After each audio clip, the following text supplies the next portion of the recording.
To be honest, I spent most of my days inside the house, just laying down somewhere. He would get sick in a car. I really couldn't go to school. The whole first quarter, not only did he miss the football game, he missed a lot of his classwork. Couldn't take tests. Couldn't play sports. The hardest part was standing on the sideline every game and knowing that I wouldn't be able to put on my pads.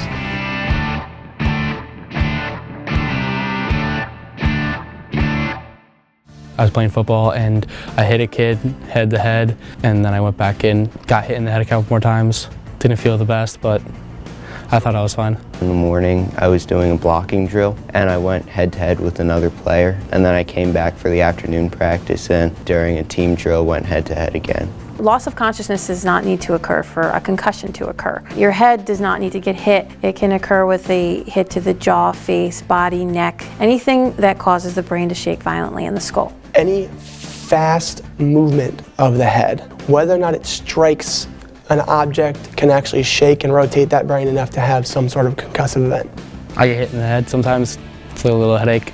Next play I'm fine, but this one kind of was just lasting, hurting a little more. It was just really a headache that I felt after the first head-to-head contact, but I didn't think anything was really wrong. Common symptoms that you may feel immediately or maybe several days later are headache, nausea, fatigue, blurred vision, memory issues, balance issues, loss of concentration, difficulty in school. Everyone on my team mostly noticed that I wasn't myself.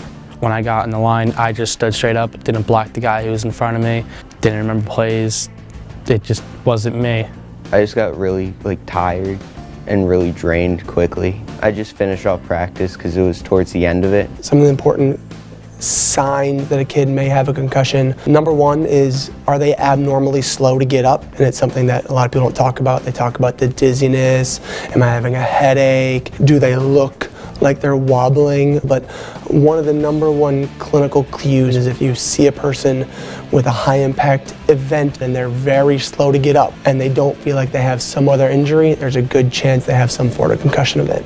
Coaches were just kind of, because they had to worry about other people. They weren't paying attention. They thought I was fine. His father indicated that he came out, he appeared to be fine and went back in, and he trusted the judgment of the coaches. We have a little phrase, a fun phrase that everyone can remember: when in doubt, take them out. As a coach, it is not your job to diagnose a concussion, it's the job of a physician. Your job is to recognize signs and symptoms of concussion and be proactive. Take them out, let them get assessed, and let the doctor or the medical professional make the decision on when the right time is to come back. I learned when I got home from work that night, and I was in the kitchen, and Ellington came up and he says he has a headache. So we just kind of watched him throughout the night. And then at about 10 o'clock, he started vomiting. And so now I'm freaking out. So I paged my pediatrician, and he says, well, I can send you to the ER, but they're not really gonna do anything. He says, I need you to really just watch him all night. So every hour or so, go in and check on him, make sure he's doing okay. And then that morning, we took him right into the pediatrician, who referred him to the neurologist. One of the hardest things I think for a medical practitioner to do is to use their examination skills to find out what part of the brain is most injured. That was his first concussion, so you really don't know what you're up against until you get to that point. You have to have the right team to get him better, and you have to, as a parent, you have to trust that team. In the physical therapy world, when we talk about post-concussive syndrome and return to play, we here like to talk about it in 4 pillars. And starting with the ocular motor scenario, when we get our eyes checked at the eye doctor, they talk about how well our eyes can see. Well, in the physical therapy world, we're talking about neuromotor control. How accurately can our eyes move? Can they hold an object while we're moving? Can they move on an object while we're moving and the object is moving? And if that calibration gets off, people get symptoms. Number 2 is that vestibular and what we like to call balance. But there's more than that. There's the conversation between your inner ears and your brain, your inner ears and your eyes, your inner ears and your neck.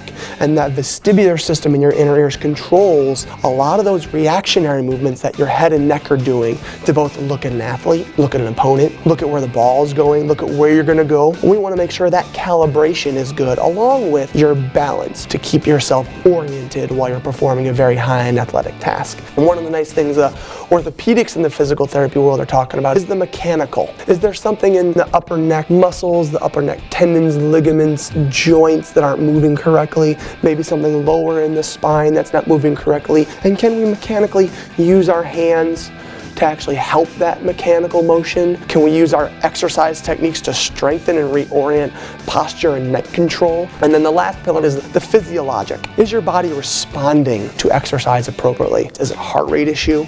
Right? Is it a blood pressure issue? Is the brain not responding to changes chemically in the body when it exercises? And how can we grade that exercise to help that body relearn and remanage itself so it can get back to the high levels of exercise? One of the things that is very recent and up and coming is an active recovery plan.